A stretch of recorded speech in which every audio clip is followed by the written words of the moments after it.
Welcome to real इकूज TV, जहां हम लाते हैं ऐसी कहानियां जो ना सिर्फ सुनी जाती हैं बल्कि महसूस भी की जाती है।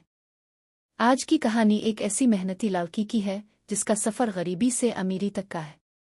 एक गांव में एक बच्ची पैदा हुई और इसी रात उसके वालिदैन दुनिया से रुखसत हो गए। लोग इसे बुरी आंखों वाली बच्ची कहने लगे, मगर उसकी आंखों में एक अलग रोशनी थी। गांव के तख्तादारों के पास वो बच्ची रहने लगी, जहां सख्ती और तन्हाई उसकी जिंदगी का हिस्सा बन गए। 5 साल की उम्र में एक छोटे झगड़े पर इसे घर से निकाल दिया गया। वो बगैर किसी रोने या शिकायत के खामोशी से गांव की गलियों में चल पड़ी। बच्ची ने अमीर घरों में काम शुरू किया। दिन भर सफाई, शाम को स्टोर में चीजें सेट करना, इतवार को मिट्टी के छोटे बर्तन और घर बनाती। हर काम में इसकी मेहनत और लगन नुमायां थी। वो कम बोलती मगर मददगार थी। किसी भूखे को रोटी देती, किसी बीमार की मदद करती। लोग उसकी आंखों से डरते थे मगर दिल से मुतासिर होते थे।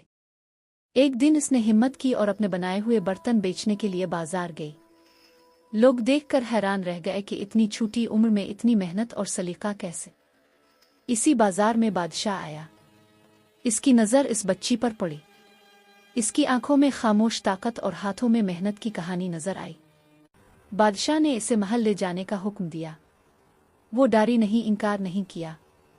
अपना सामान समेटा और महल की तरफ चल पड़ी।